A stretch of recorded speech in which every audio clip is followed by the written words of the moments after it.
Deborah, welcome back. Welcome back to the show. It is really cool and amazing to have you back here. How are you today? How's your day treating you so far? It's pretty good. Yeah, I've got it's pretty nice in California right now. We've got like just low 70s, so it's a little Mm, bit chilly, fall weather. Get to wear like sweaters. It's perfect. Drink tea. It's nice. that's really cool. That's really cool. Amazing. And so uh so we did the episode before, didn't quite work, so we're doing it again. So I want to thank you so much again for taking your time to make this happen. I mean, you're by far My my pleasure. on my top 15 of favorite people in this world for sure. But anyway, That's so sweet. but anyway, let's go back in time again a little bit here and tell me like how this whole journey through acting started. Yeah, so I originally got into acting because I was in debate club in junior high school, and the theater teacher, the drama teacher at the junior high, her son was also in debate club, so she came to one of the debates and then pulled me aside afterwards and was like, "I think you should try auditioning. I think you would actually really enjoy that." And she was right. I booked one of the leads in the play that she was putting on, and I was hooked ever since. I do have to say though, I when I was in elementary school, I was at a day school that really focused on um, kind of performance as part of learning. So we would, put on we would learn about Ellis Island and about, immigrants coming to the U.S. And then we would dress up as like the Statue of Liberty and then talk about it from like the Statue of Liberty's perspective and stuff. So like even when I was, 9 and 10, I think that I was already starting to get interested in it. That's really cool. I love it. I love it. And Yeah. when you were when you were little, was it something else you wanted to do when you were getting older, or was it always through the whole acting arts, let's say? Yeah, I mean, my mom is a teacher. She's a retired teacher now, but she's a teacher. And so I did always want to actually be an English teacher. That was kind of my like number one core um, profession that I was going to go into. And then, I did get a English lit degree and theater at UC Berkeley for college. And I actually ended up moving to Australia in order to get a master's in film production. And the reason I did that was still because I was thinking that I wanted to be a teacher. Because if you have a master's degree and you're teaching in the US, then you automatically are in a bit of a higher pay, bump. And Mm-hmm. so I Mm-hmm. was still, after college thinking that I was going to go into teaching. And unfortunately, the state of our education system in the US is really quite awful. Like the way that our teachers are treated is not very well. Yeah. And then I also just like ended up going into another profession and then just really, really missed acting. And Mm. so I got back into acting about 8.5 years ago, and I'm definitely never going back now. This was like I already had my, step away from the profession, and now I'm back and I'm sucked in forever. That's amazing. I love it. And do you Yeah. sometimes, yeah, like do you sometimes have like this thought, like what would have happened if I just stick as yeah, like if I was like sticking only to teaching and not touching acting ever again? Yeah, I mean, I did kind of do that. I when I was in Australia, I ended up starting a construction company, or an engineering surveying company with my ex-husband in Australia, and I did Oh. that for 4 years.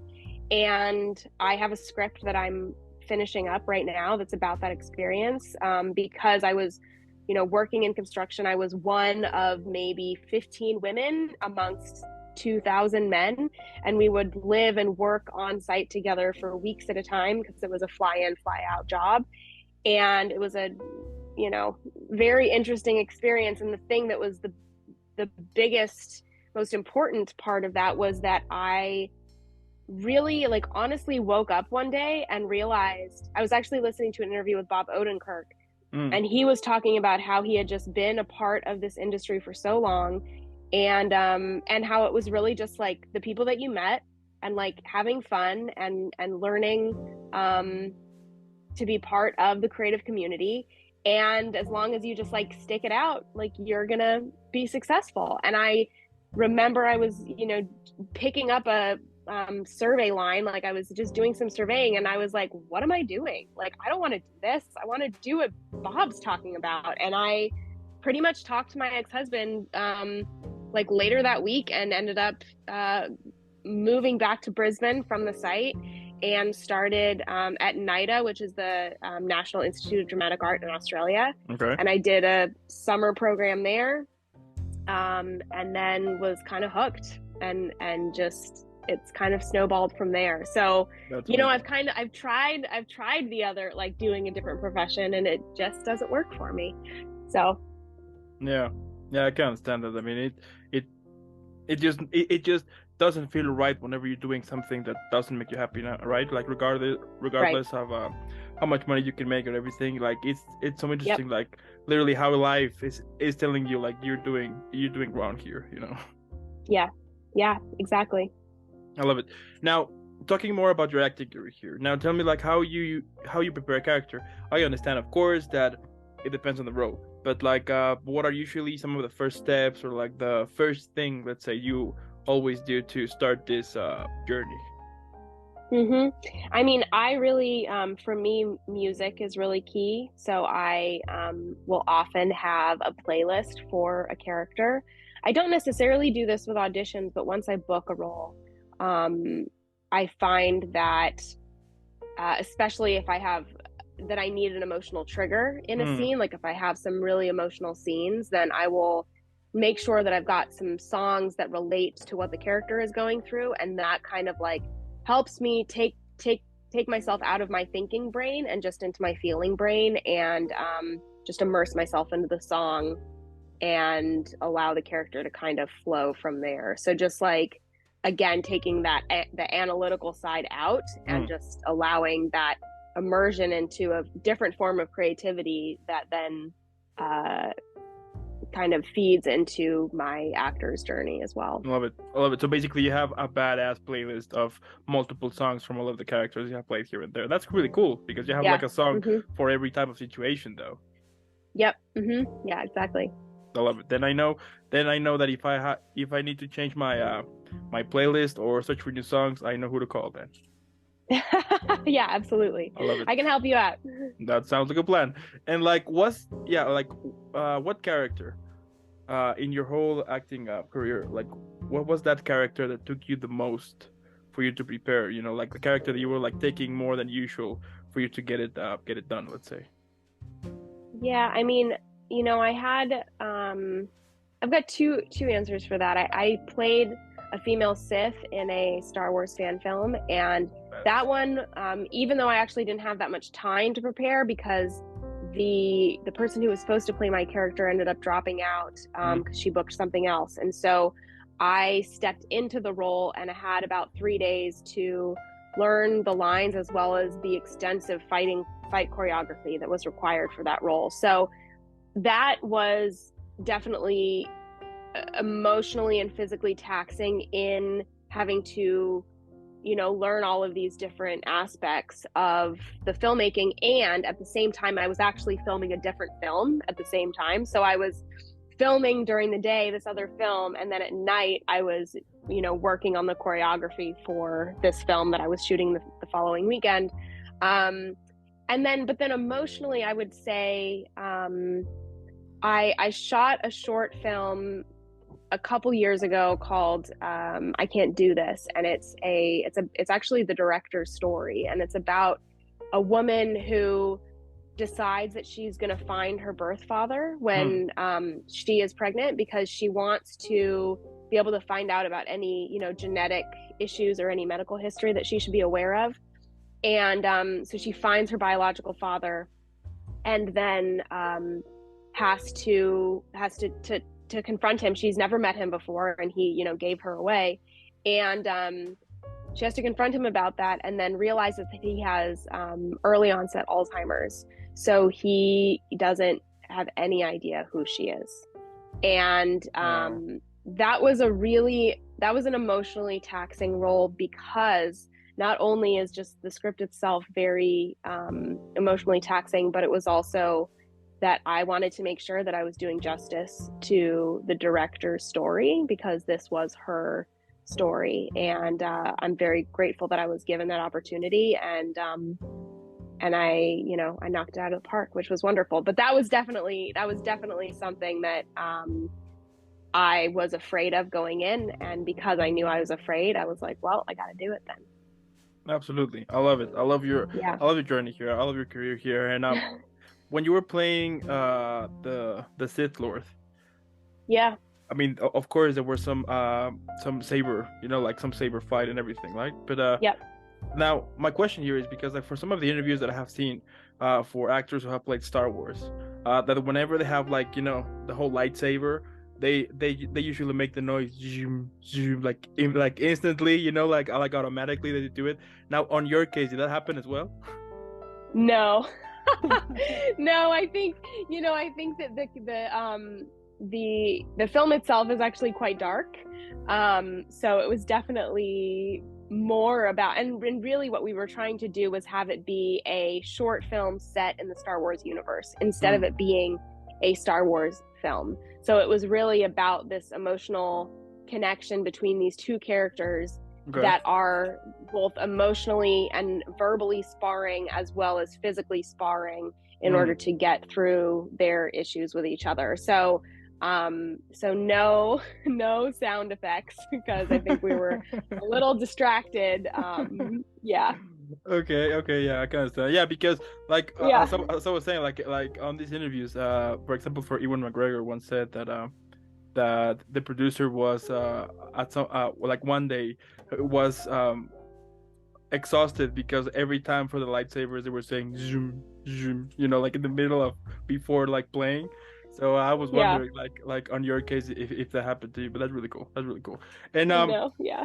so let's say, right, that one day I call you and then I tell you that I want to become an actor. Now I don't have any Hmm. experience at all, like literally none. All of my acting career, let's say, was I think one role back in high school, and I only said one line. I appeared like 10 minutes at the end, and that was basically it. So for someone Hmm. that has no experience at all and wants to start this career change and go to acting, what advice could you give to someone who doesn't know anything about it?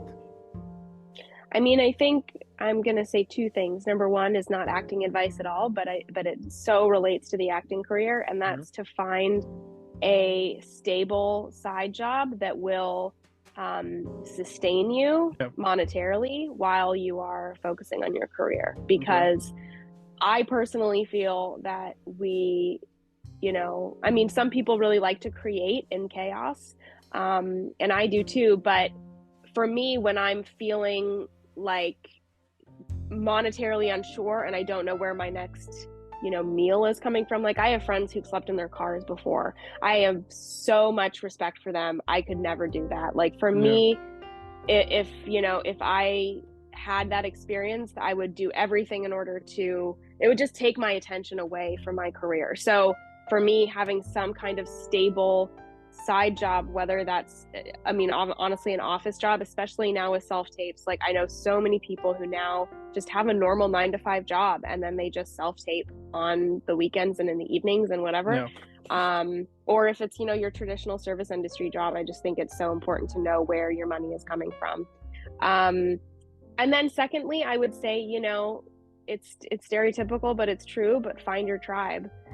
Find the people around you that you're going to rise together. I know that I have had some really big wins in the past couple weeks, and I've been talking to friends who are having, equal, really amazing wins. And it's really, it's people say it all the time, but it's 100% true that like you all start to rise together, and whether that's like physically things start happening or just like the emotional and like Yeah. mental shift, it really all boats rise with the tide for sure. So find your other boats. I love it. I love that advice. I'll take that into consideration if I want to switch to acting. I love it. Now, Yeah.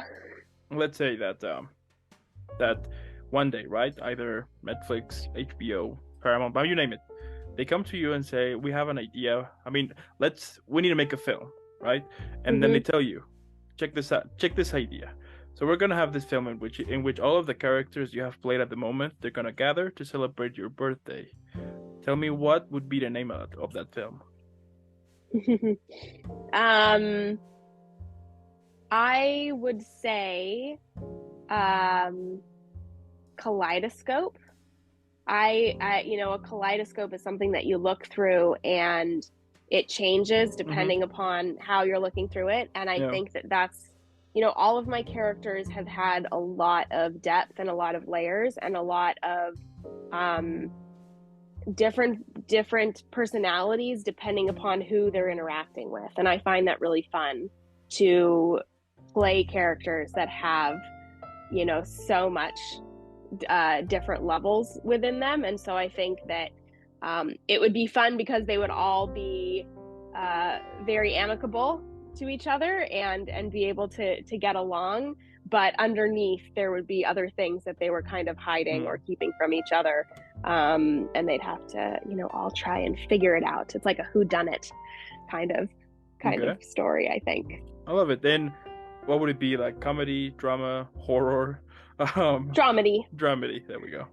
Yeah. Mm-hmm. Okay. Yeah. Okay, I'll take that. I feel like all life has drama and comedy. So Yeah. definitely. Yeah, that's true. That's true. Now, Mm-hmm. if you could describe your whole acting career from the day that it started until right now, but on a drink or even a meal, which one would it be? Oh, oh my goodness. Such a good question. I think a smoothie because Okay. I think that you know, like there's like so many different aspects that I've, learned throughout my career that are all just going into a blender and I'm just kind of like mixing it up Okay. and then it's sustaining me for a long period of time because I do think that, Mm. there's things that I'm learning that were things that I learned in my first year in LA and they are now serving me now, like 8.5 years later. And there's things that I've learned a year ago that are serving me now, like I really think that my hodgepodge of information and development that I've had Yeah. since I've been in LA is all coming together and it's Mm. really, really delicious. I love it. Okay, a smoothie. Okay. Now, I mean, now that you mentioned a smoothie, what kind of smoothie you like? Like, what is your thing on smoothie? Ooh, well, I'm always a greens person, so I'll do like banana, strawberries, spinach, and then like frozen peaches. And then my boyfriend likes putting peanut butter into smoothies, and I am now kind of attached to that. Hmm. It's a really good Interesting. surprise like addition. So you got to try Hmm. it. Yeah, I'll do that. I'll do that. I'll definitely. I'll let you know. I'll let you know. Interesting. Yeah. And if you could go back in time here and meet the 13-year-old version of yourself, what advice would you Mm. give? Would you give to that little you? Yeah. I mean, I think so many of the things that I have learned and experienced since I was 13 have all led me to where I am. So I wouldn't necessarily change anything, but I think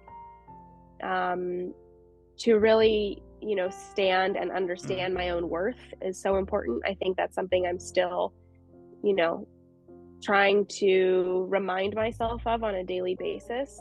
And that's something that I think, unfortunately, we don't teach children enough to um, to celebrate themselves exactly where they are. Mm. And so I think that that's important is to remind my little Deb that I just need to be celebrated however and whatever I'm doing. There you go. I love it. I love it. And my last question, like, what motivates you? We all have those days, right, in which we basically just want to quit. And it's so interesting because sometimes things might be good or might be normal, but we Yeah. suddenly got this feeling that we have wasted our time, that it's taking us nowhere. But like on this case, whenever you got like those thoughts, what gets you out of it so you can continue Hmm. creating basically. I think for me, it's honestly hearing stories from other people. I listen to a lot of podcasts and really love absorbing that information from others. Mm. And I think that, for example, I was, and so I'm gonna offer a story that hopefully will motivate someone else in their time of need. But I've been in LA for so long, and I produce a lot of my own stuff. So I act in a lot of things that I produce, and I often have friends who cast me in things and all that kind of stuff. But as far as like auditioning for film and TV and all of those types of things, I really haven't done much of that. Like I have some, but I often just book work through friends, and so I've had maybe 6 to 10 auditions this year, and I've had really good some really good responses. But last week I actually was put on hold, which means that that it's basically between you and like maybe 1 or 2 other people for a role. Yeah. And it was for a really big movie opposite a really big celebrity with a huge director.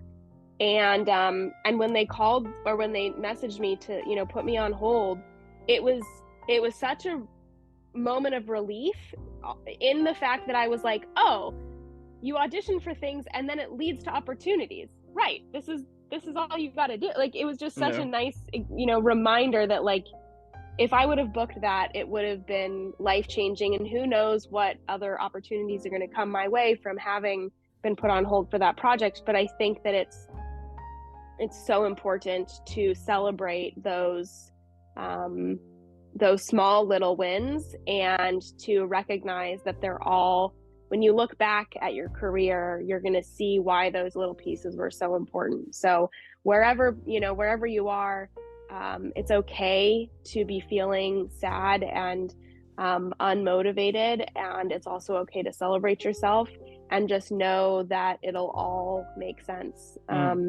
as you continue moving forward. I love it. That's the best way to finish it. Like, drop the mic. Literally, I will drop it, but of course I will not. But that's really cool. I love it. I mean, what can I say at the end? I mean, as I was telling you, like, on the first episode we did, I mean, your career is super amazing, super cool, and of course, it's more than obvious that more and more great things are gonna come.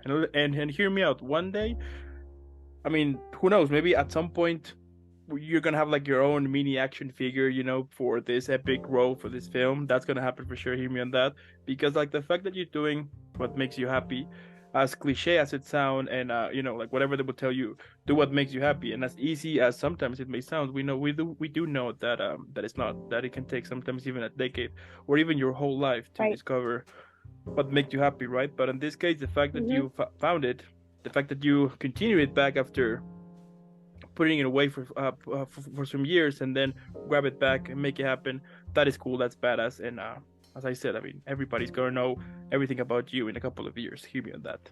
Yeah. Thank you so much, Dan. I appreciate it. Absolutely. Also want to thank those who are watching this right now. Thank you so much. It means a lot. Also, if you are hearing it on Spotify or Apple Podcast, make sure to follow Deborah and all of her social media. I mean, we all know she's awesome. She's badass. I'm gonna leave her social media in the description below, so you can check it out. Let's make it viral. # Team Deborah. And again, thank you so much for making this happen. Have an epic rest of the week, and I'll be definitely seeing the next one. Okay. Yeah, sounds good. Thanks, Dan. Perfect.